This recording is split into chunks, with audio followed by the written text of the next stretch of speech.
Hey friends, I hope this finds you doing well and that you're off to a great week.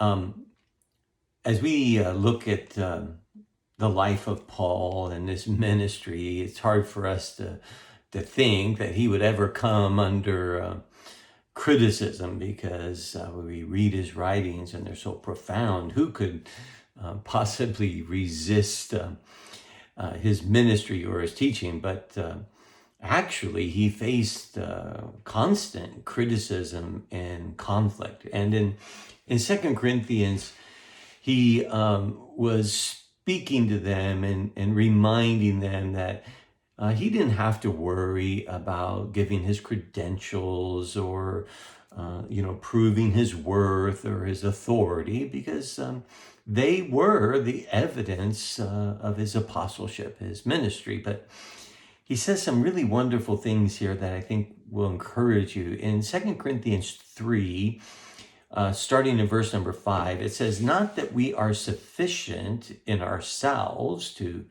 claim anything as coming from us, but our sufficiency is from God, who has made us sufficient to be ministers of a new covenant, not of the letter, but of the Spirit.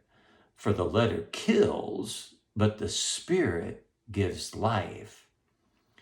Now, if the ministry of death, carved in letters on stone, came with such glory that the Israelites could not gaze at Moses' face because of its glory, which was being brought to an end, will not the ministry of the Spirit have even more glory?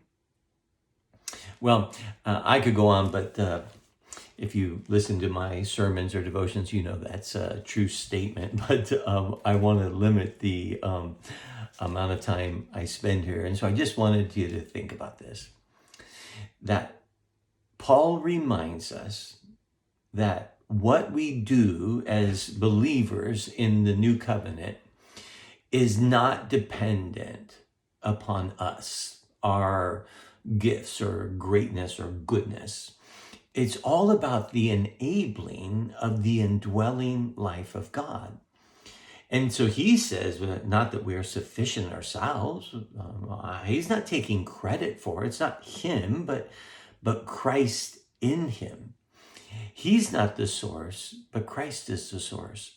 And so I hope that you'll see that as a new covenant saint, a child of God, that he put his life in you, that he might live his life through you, that you're not the source for what you do for God, but he is the source.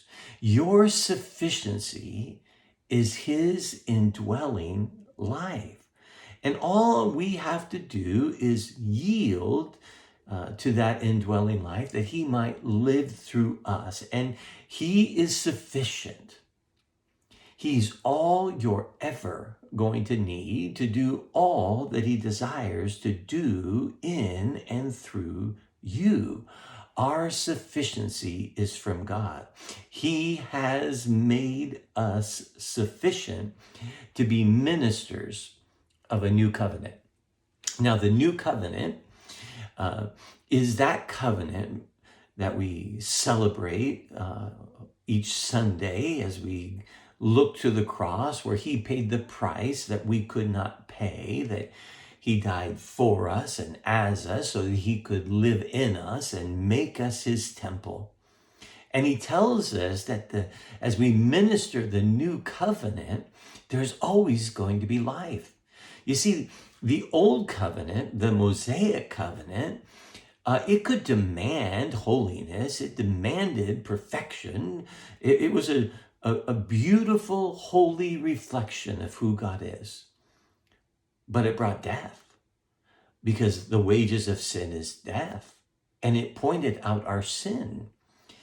And so if we're not careful, even though we're born again by the life of God and members of the new covenant, if we're not careful, all of a sudden we can be preaching death to people, teaching death to people by trying to put them on a performance treadmill, laboring for God, trying to gain acceptance and approval and righteousness.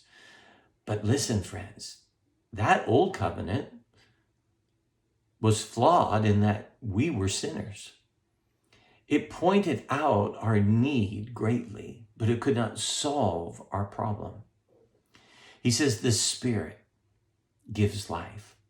So you, who are the temple of the living God and have the Spirit living in you, will you release that? And will you look at those you minister to and live with and relate to and notice, are they thriving in life as you minister love and life? Or are they feeling condemned in death, unable? Because one covenant brings you to brokenness and shows you your need. The other brings you life, hope, joy, and the fullness of the Spirit. It doesn't mean that the law was somehow bad. Oh my goodness, no. The law was good and perfect. The problem was us. And he gives us the greater glory. Because Christianity in the end, friends, is not about the Christian. It's about the Christ. And that brings great glory to God. So take yourself off all of the performance treadmills for righteousness and acceptance and love and become a minister of the new covenant as the Spirit of God inspires you, equips you, because he has made you sufficient. And as your source, he is all you will ever need. Well, you think about that. And I hope you'll pass it on and encouragement and just be committed. No more treadmills. No more performing for acceptance. And release others as he lives through you. And I love you. And I hope this blesses you and you'll pass it on. God bless.